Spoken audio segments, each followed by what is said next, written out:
everybody, welcome to the video. Today we're going to be going over the Queen's Gambit, which is one of the most popular professional chess ways to play ever. It's very common because it just answers so many questions without having to risk too many important things. So we'll jump right into it here.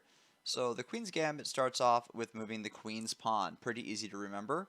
The Queen's Gambit. So here, this is not the Queen's Gambit, this is just the Queen's Pawn opening, starting with the Queen's Pawn, and tons of games can come out from here.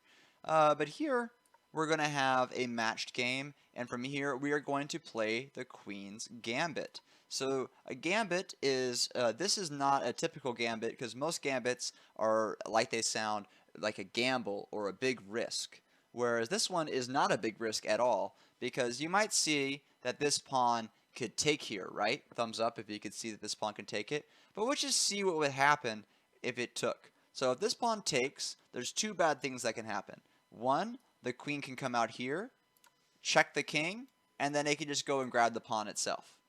The second bad thing that could potentially happen is if they take here, they could just put both their pawns in the center, and then they're going to be controlling more space. So space is something that I'm going to talk about a lot when I'm talking about moves in openings like this, because there's three types of money in chess. There's three kinds of money in chess. There is pieces and pawns, which is great. We all know that's material, the stuff that you have. There is space, which is the squares that you can see. So at the beginning of the game, these squares inside this orange box belongs to the white team, and this squares inside the blue box belongs to the black team. And if you cross into the other team's side, in theory, your pieces should be in higher danger because you're closer to their pieces, right? So what you're going to try to do when you make a move like this is you're going to try to move it so that the box looks a little bit more like this. I'll show you how they do it. So this is not a square, it's even. It's an imbalanced square because of these little points, right? So what will happen is, let's say this goes here, and you'll see this theme continue. They're going to try to carve out so that this is all theirs, right? Does that kind of make sense? Kind of taking away from the other side. So here, let's say they do this move, which is the most common way for people to play, and then I'll bring my knights out. I'll bring a bishop out, kind of a small bishop move. Okay, so here, if I played this move, that would be kind of scary. What would happen here? Let's do a little test. If I played here, this is called a hot square because black is doing a good job at keeping from being crushed. He's keeping everything safe with these moves, and he's keeping a pretty good control. So this board kind of looks like this. White owns about these many squares, right? And black owns all of this. So it's not a perfect square anymore. If you can see that, kind of raise your hand to yourself. So it kind of changes who can see what in a game. So the last type of money in chess is the time you spend, your tempo. It's a Spanish word for time. So if I spent my game and I just did this the whole time, would anything happen or no? No. If we just moved our knights back and forth the whole time, nothing would happen. So we need to make moves that go towards their king, right? That'll be effective, and not just towards the king, but towards the center four squares. I talk about this every lesson. The center four squares are the most important squares, and the Queen's Gambit is so popular because it can see the center four squares very well and very quickly. Raise your hand if you can see how much of the center white can see right now. Really quick. It's a lot. That's a lot of squares. All right. So now let's keep playing through.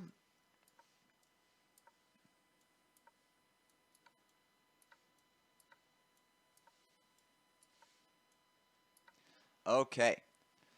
So this is a completely different way that the game could go, but there's a lot of different games in the Queen's Gambit. The goal for today isn't to talk about much more than these moves, that you can bring up this pawn, and then you can get a lot of work from here. So the two things to remember from this lesson are as follows.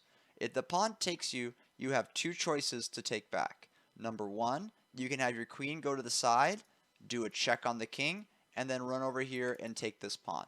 It would look like this, right? Does that kind of make sense? The other thing you can do if they take this pawn is you move this to the center, which I think is a great move too.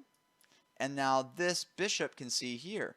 And if they don't understand the moves, then the bishop could take, and now we have a lot of this board. Here, this is much more similar to what I was showing before, kind of where this would control all of this, and then black would only have these few squares to make all their plans in. And then there's even this added a nuisance of this bishop being able to see one of the most important squares in the game.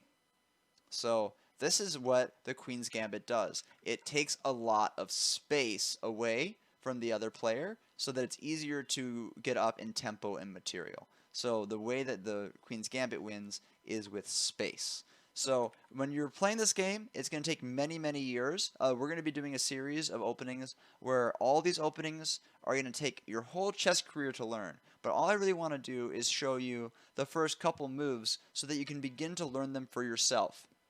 There are 169 octillion ways the game can play in the first 10 moves. So it's almost impossible to memorize every chess game. And when I say almost, it literally is impossible. You can't learn every chess game that exists. But if you learn openings, it can help you learn a little like pie slice of all of those moves that you can definitely memorize. And the three that are the most common that I'm going to talk about the most are the Queen's Gambit, the Roy Lopez, and the Ready. So those are the three that I think are really great for us to learn. I also call them, I call Ready the Rock, I call Queen's Gambit Paper, and I call the Roy Lopez Scissors. So these are the three openings that we're going to do, and then we're going to be doing what's called the Rock, Paper, Scissors lesson, where I teach how those different openings respond when they play against each other. And it actually plays out very similar to rock, paper, and scissors. So everybody, this is just a quick starting at the Queen's Gambit. There's so many different ways the game can play, but the most important thing to understand at the start is just having your c-pawn come up here and attack the middle. And the reason why this happens like this is the c-pawn is not nearly as important as the middle pawns. The middle pawns are the most important pawns in the game. So if you can trade your wing pawn for a middle pawn, that's good. So that's kind of why this is so safe. There's a similar game called the King's Gambit, which does the same trick, but at a much higher risk. I'll show you just what the King's Gambit looks like. It's the same thing, but on the King's side.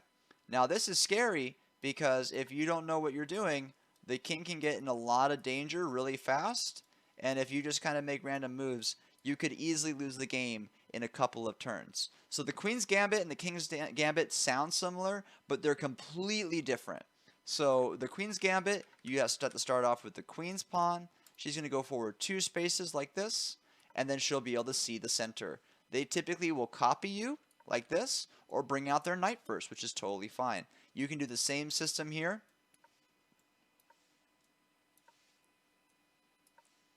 And then everything can castle. And I like this because this is like a perfect example of what we'll go over later, which is this is the Queen's Gambit, but there's no Queen's Gambit because they didn't play d4, but this is just very strong. We can see so much of their center, and they're kind of in this rock. So it's like we're a gigantic piece of, I'll make it green paper, right? Just kind of cutting through the board like this.